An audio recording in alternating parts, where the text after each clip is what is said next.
I'd like to talk today about pathological objects and mathematical analysis. This is work in progress. And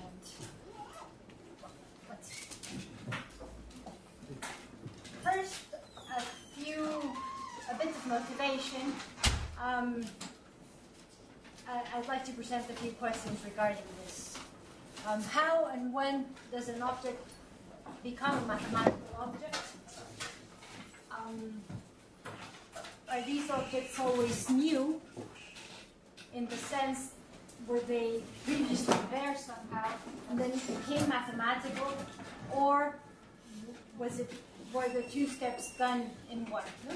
There was nothing there, and then there isn't a mathematical object. Does this occur in the same way in all branches of mathematics? That is, do algebraic objects become algebraic in the same way geometric objects become geometric? And the essential question for today is, what role do pathological objects and counterexamples play in this process? That's what I'd like to talk about today. In particular, I'd like to talk about a case of mathematical analysis, and in particular, the concepts of continuity and its role in the classification of functions throughout the 19th century. Yeah. There were many attempts at classification of functions, and from the 19th century onwards, the key concepts involved were continuity, derivability, and integrability of functions. This is where we begin. It's very much where Van Stan left off this morning. His finishing remarks were an excellent introduction to my talk regarding the concept of function and the role continuity plays in that concept.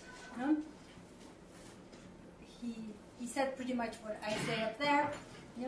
Functions were regarded as continuous, and that was pretty much synonymous. A function was continuous and hence differentiable at most of its points. I take as an example of this view a memoir published in 1906 by Ampère, where he published proof of the fact that continuous functions always have a derivative, again, at most of its points. Let's say that. This is what Ampère actually does. He takes a function f of a variable x and then considers it as a function of two variables, x and I, and takes the quotient. He says that he is going to respect Lagrange's notation and the name of that function. He calls it the derivative. And the goal of this paper of Ampère is this last line. No? His goal, our goal, says Ampère, will be to prove that the function exists. There is no hypothesis, nothing saying that the function is continuous, and it is just a function of a variable x. He considers another variable I and takes that quotient, and then the derivative always exists. So this is what I think is 1808. That is yes, 1808, and it's published. And this is pretty much, I think, the common belief at the time. He's not doing anything strange. No, the function has a derivative at most of its points. However, we should note that the attempts at classification that I mentioned before were halted on many occasions by functions that behaved atypically bad. That means that they wouldn't have satisfied Ampere's theorem. And I'm going to come back to this time, but I'd like to jump a century ahead, and when things have changed dramatically. This is a quote by Lebesgue, and I'm not going to read it completely.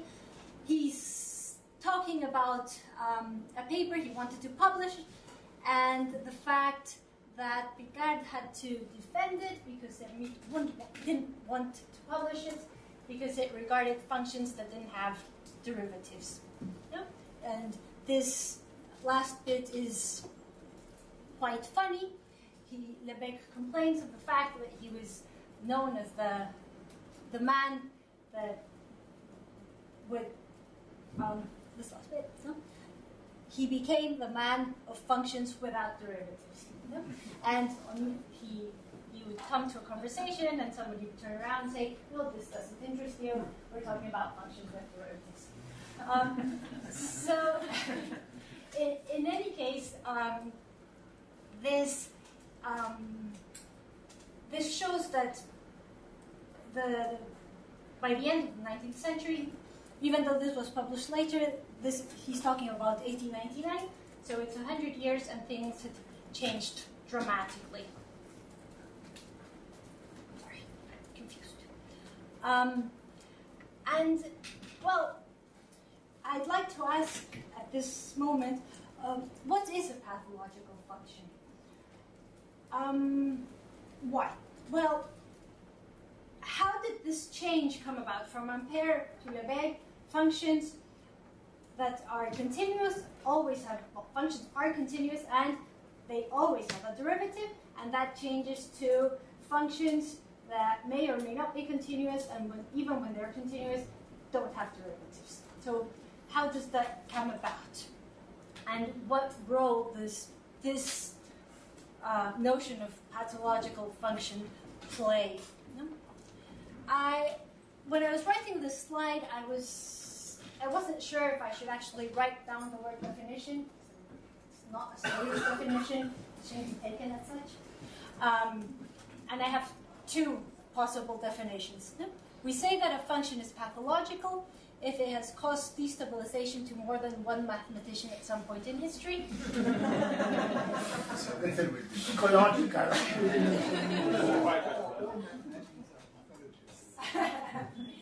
And the second one, we say that a function is pathological if its properties are unusually bad or counterintuitive. The reason why I ask you not to take these definitions as serious definitions is obvious, not such. However, the concept of pathological function... So the zeta function is pathological, obviously. Per definition, because of un'ipotesi discussa a lot of the time, a lot of mathematicians. Obviously, yes. Okay. Yes, I agree with that. However, I mean, these functions, I think we could all agree, are easy to spot, but hard to describe in a sense of what makes them what they are. So that's what I'm trying to get at. I can't give this talk without talking about what we can call the first, and I've put that between parentheses, pathological functions. It's Weierstrass function, which he presents as a talk in 1872. And I won't go into detail about what it is. It's given as a series, trigonometric series. It's, most examples are of this sort. And it was published, it wasn't published at the time, it was published, I think, 3 years later. Yeah. And it was the first function of this sort to be published. It's a function that's continuous on all of its points, and yet has derivative on none of its points. And I call it the first pathological function, well, because it was the first to be published. However, there were many before, and many after that. it was the first time it became sort of a known topic within the mathematical community, and when things began, well, these functions began to be taken seriously. However, the function I'd like to talk about a little bit more is a function by Bolzano. It's around 1830. He wrote a manuscript on function theory that wasn't published. It was found a century later, around 1920, 1922, in the Vienna Library, by accident, supposedly. And it's now been published. It's published in English. Well, it was published then, and it's now available in English. And I find it amazing. I think it's a great book to read. And he presents the following theorem. It is possible that a function f of x follows the law of continuity from x equals a to x equals b, inclusive, although neither at a nor at b nor at any value of x lying within a or b can a small enough omega be found to be able to claim that within any interval, f of x does only one of two things. It always increases or it always decreases. So that's an example of a function that is not monotonic on any interval. Sorry. No, I'm trying to draw it in my mind. Very drawing. And a few pages later, he takes the same function and he says that that function gives us a proof that a function can be continuous and yet have no derivative. Is no way a monotone? Sorry? Function is no way a monotone? No. That's what you say. That's the first theorem he proves, and then he uses the same example to prove that it can be continuous and have no derivative.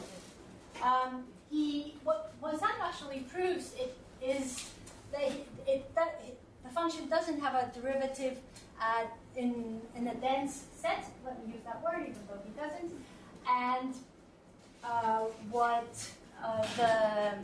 the mathematician that found the manuscript, Jacek, proves is that, in fact, it doesn't have a derivative at any of its points. So Bolzano does less, even though the same function can be shown to have no derivative at any of its points.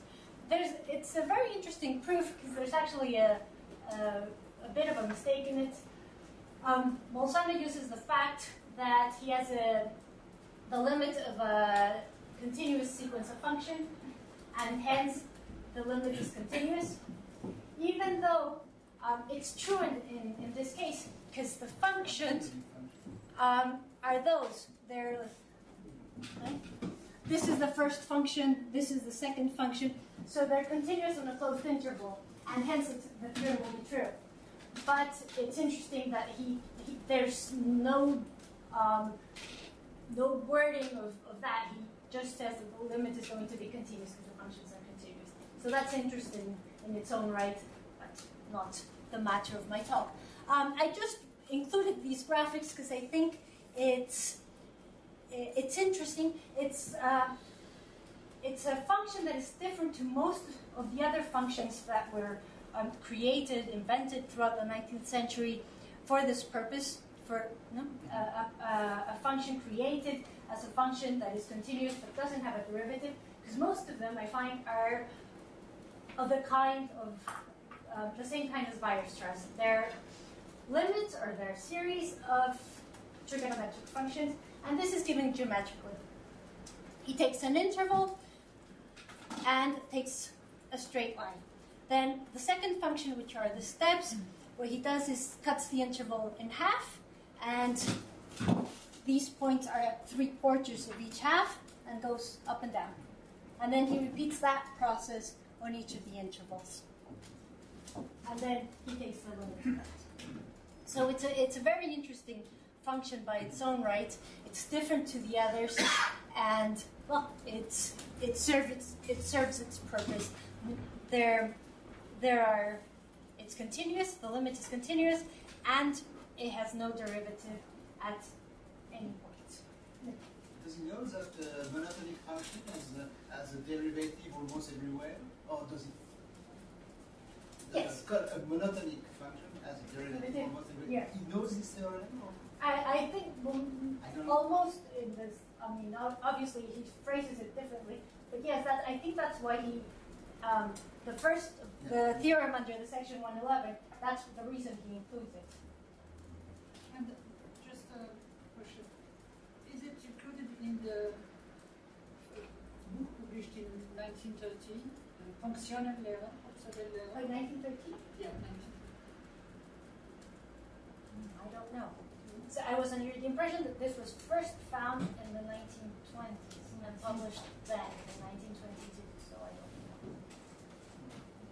I have to check. I cannot remember who published the Funktionenlehre in 1930. 1930? 30? Ah, then yes. Yeah, 19. Yeah, sorry. 1930. Yeah. Then yes. Ah, yes. Yeah. Uh-huh. Yeah. Sorry. Sorry. I thought you said 1913. Yes. And that was different. And I'd just like to include this. This is, again, it's the English version, but this is the next paragraph after 135, and he claims, this is Bolzano speaking, the last part of the previous theorem contradicts to a certain extent what Lagrange and many others sometimes explicitly claim. Ampere explicitly claims this, and sometimes just tacitly assume that every function, with at most the exception of some isolated values of this variable, but in all other cases, has a derivative. And it's as early as 1830. It's interesting. The reason he says that the first line, this contradicts to a certain extent, I think has to do with the fact that Bolzano only proved that the function doesn't have a derivative in a dense set, not at all points. So it's interesting to know that the same example works to show that it doesn't have a derivative at any point. I read that what you said after. Sorry? That. Yeah, sorry. But it is worth remarking that this scholar takes the word function in a much narrower sense, Yeah. because they understand by only such numbers dependent on another number x, which can be represented by one of the 7 signs. Blah, blah, blah, blah. Okay. If we use the word in 2 different ways, so we cannot say that one is going to be the other. No, but I'm not sure. That's Euler and Lagrange, but I'm not sure that's the concept Fourier has of a function, for example, or Ampere. That's 1806. I think that is changing already. I agree if my example is Euler, but I think that's changed by now. Yeah? Okay, this is 1830. So, the concept of function, I think, is Cauchy's concept of function. So, coming back to our definitions, my definitions of pathological functions, it would appear that Bolzano's function satisfies our second definition, but not the first, simply because it wasn't published. It wasn't found. We are not surprised now that such a function exists. No, there's no destabilization in this room, but it certainly does behave atypically bad. That's hard to quantify.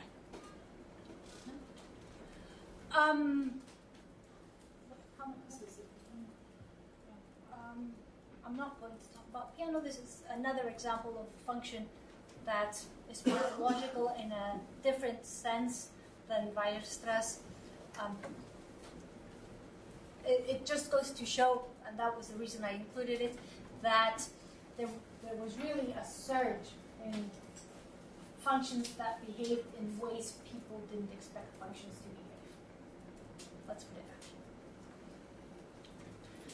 way. And I like this quote, even though I'm pretty sure most of you know it. It's famous. It's been used thousands of times. Because Poincaré is right in a certain sense here, I think. Most of these functions, and I've only talked of 3, but there are literally 50 at least that are documented, were created explicitly to show that a function can be continuous and have no derivative. That was their purpose, to show that that could possibly, that could be it. And what Poincaré says in this last bit says that serves no purpose at all. Right? He would certainly agree with their views. He's calling them monsters, and he says if you invent things just for the sake of inventing things that behave bad, nothing good will ever come of that. And I have to disagree with him. So you disagree with Poincaré? Yes. Oh, okay. No, just to be clear what you are thinking and what you are. Okay, that's okay. But I mean, he is right. There's a different. If you go back to what Marco was saying, the concept of function before Lagrange and Euler, functions were things that, without going into what being a function is or the notion of function, they served some sort of purpose. They were not invented for just that one purpose, which was I invented this for this. They appeared somewhere. That was part of the whole debate of the vibrating string, for example. No? The debate Euler has regarding discontinuous functions, in the sense of his discontinuous functions. Functions were part of mathematics because they were there. You don't invent functions. I don't think Euler invents functions. But I would have to disagree with Poincaré, but because I think these functions, they serve a purpose that I'm pretty sure wasn't the purpose why Bolzano or Weierstrass or Adame created these functions. But they ended up serving a purpose, and moreover, they ended up becoming part of mathematics, mathematical analysis, immediately afterwards. I jump a bit ahead to, this is a bit quick, but I don't want to run out of time. Steinhaus in 1929 sets forth 3 open problems and regarding mathematical analysis and functions. And the third one, the last of them, is this which is here. To determine the category of the set of continuous, no more differentiable functions in the space of all continuous functions. So we have continuous functions, and there's been a surge in no more differentiable functions. There's, I say, at least 50, and Steinhaus wonders, well, how many are there? And that's how many, how are we going to count them?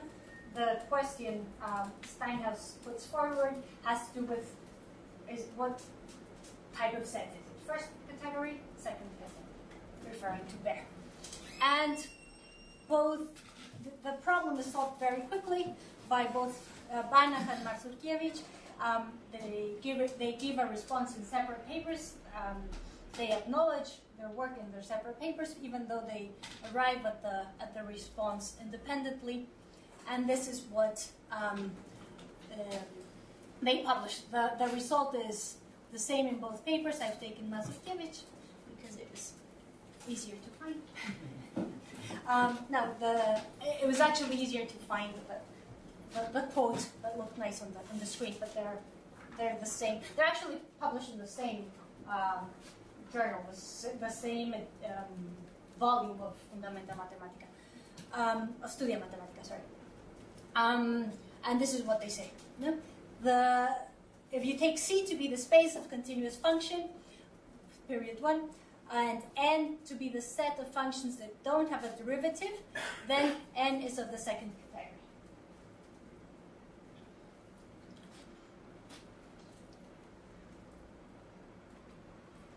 So that means that there are lots of them. The set of functions that are continuous and have a derivative is category 1. It's very thinly spread out. No, and in fact, it can also be shown that almost all functions, outside of a set of measure 0 in the continuous function on an interval, are nowhere differentiable. So that means that if I count in the sense of measure, I get the same result. Most functions that are continuous don't have a derivative. It was publishing, you say? The first one, 31. 31. And so I come back to my second definition of pathology. Pathological functions are functions that behave atypically bad. Well, if I take these results at face value, what I should be calling pathological functions are functions that are continuous and have a derivative. Because that is, if I take typical to be defined as what happens most of the time, then functions that are continuous and have a derivative are the ones that are hard to find within the set of continuous functions. So this just sort of throws light back on the fact that trying to give a definition of pathological is quite difficult. I have absolutely no doubt that pathological functions played an important role in the development of 19th and 20th century analysis. I'm sure about that. I'm pretty sure if you show me a function, I can say if it's pathological or not. But it's a concept that eludes some sort of definition, or at least I haven't been able to come up with one, because this idea that pathological functions are that what makes a function pathological has to do with some sort of comparison with other functions in its class, makes it difficult to give such a definition. But to me, it's clear that at least within mathematical analysis and the theory of functions, pathological functions played an important role in creating this, or developing, or helping develop this branch of mathematics. It was them that said these questions that opened up this idea. Well, I've been working with derivatives, and now I need to find something else. I can't assume that that is a common property. So that, I think that's